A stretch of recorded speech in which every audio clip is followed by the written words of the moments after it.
itu mulai April. Karena sebenarnya Januari, tapi kan Maret Lebaran. Ada Lebaran, jadi mungkin dihitung itu. Akan berkantor di IKN 17 Agustus 2028, betul Pak? Ya, itu Pak Menteri PU yang menyampaikan, mungkin perintah beliau. Waktu beliau merintah saya, waktu mau menunjuk memang diharapkan tahun 2028 bisa di sana. Tapi sekarang udah udah lebih dijelaskan oleh Menteri PU. Jadi waktu perintah ke saya memang harus menyelesaikan ekosistemnya yudikatif, legislatif, dan yang sekarang baru eksekutif. Jadi mulai tahun ini kita siapkan ekosistem untuk kantor dan hunian yudikatif dan legislatif. Yudikatif kan MA, MK, Yudisial, legislatif, DPR, MPR, DPD. Kalau ASN sendiri nanti pastinya bulan apa Pak? Menurut Menteri Pan-RB yang sekarang sedang kita siapkan, sedang kita hitung semua, itu mulai April. Karena sebenarnya Januari, tapi kan Maret Lebaran. Ada Lebaran, jadi mungkin dihitung itu. Kalau yang yudikatif dan legislatif baru akan dimulai 2025 ini. Kalau yang yudikatif dan legislatif targetnya kapan selesainya? Ya kalau dimulai dari 25 ini paling 27 selesai. Berarti karena ingin mengincar menjadi ibu kota politik pada 2028 ini yang ingin diselesaikan memang yang tidaknya karena ini apa? Prof. Amin. Ya. Apa? Eksekutif, legislatif sama yudikatif ya Pak? Yang sekarang eksekutif sudah selesai Desember ini, tapi dengan feature yang dulu ya 34, Komenko-nya 4, sekarang kan 7, jadi kita nanti akan bicarakan. Pak, kalau masjid IKN itu Pak, targetnya? Ya, mungkin kalau menurut kami kan berkoordinasi dengan Kementerian PU, sekarang yang kerjakan kan masih Kementerian PU, itu Lebaran lah bisa dipakai. Lebaran 2025 berarti Pak? Berarti ntar ada 2 masjid negara atau gimana Pak, di IKN dan di Istiqlal juga? Wah, saya nggak ngerti itu. Kalau Presiden udah ada rencana belum Pak ke IKN? Menteri PU sedang mengusulkan beberapa peresmian, kami mengusulkan beberapa groundbreaking. Nah, untuk itu mungkin nanti istana yang akan menjadwalkan. Tapi di bulan ini atau bulan depan? Untuk kunjungannya Pak, usulannya itu di bulan kalau Desember? Akhir Desember atau awal Januari. Kalau pendanaannya Pak selama ini memang berarti kalau kawasan inti termasuk legislatif itu masih dari APBN ya Pak? Dengan yang dari 2020? Ya kan kantor-kantor pemerintah. Ya. Persentase dari kawasan inti pusat pemerintahan sudah sejauh mana sih Pak? Oh, kalau yang Kemenko, kemudian Bank Indonesia, kemudian Kementerian PUPR, semua sudah hampir selesai, sudah 90-an selesai. Desember ini selesai semua. Furniture sudah mulai masuk. Oke? Terima kasih. Makasih Prof. Kasih. Karena itu saya ucapkan terima kasih dengan keberhasilan daripada kelompok-kelompok kerja yang selama ini bekerja di bawah koordinasi Ketua Dewan Ekonomi Nasional yang hari ini menyelenggarakan peluncuran katalog elektronik versi 6.0.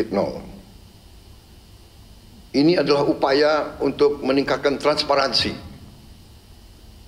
efisiensi, kecepatan.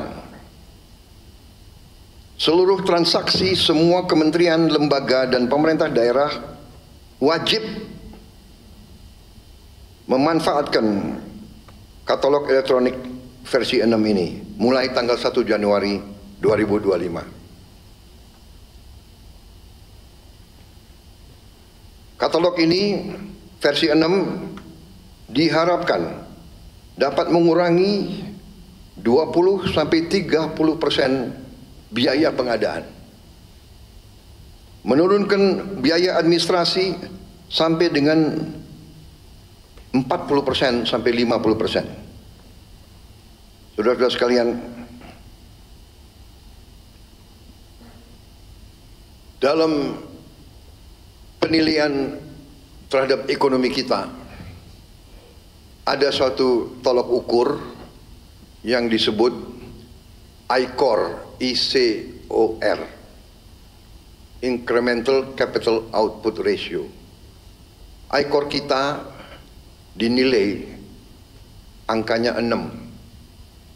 ICOR beberapa tetangga kita, ICOR-nya 4 atau 5. Artinya kita dinilai lebih tidak efisien dari beberapa ekonomi tetangga kita. Bahkan tidak efisiennya itu dinilai 30%. Diharapkan dengan penggunaan e-katalog ini, efisiensi ini dapat kita kurangi. Karena itu saya ucapkan terima kasih sekali lagi kepada semua unsur. Marilah kita wujudkan pemerintah yang bersih melalui semua upaya.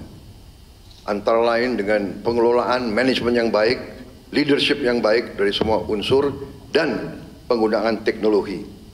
Tentunya di ujungnya kita harus berani tegakkan hukum. Demikian saudara-saudara sekalian, hal-hal yang ingin saya sampaikan. Setelah saya pelajari angka-angka, setelah saya mengadakan pertemuan dengan para menteri,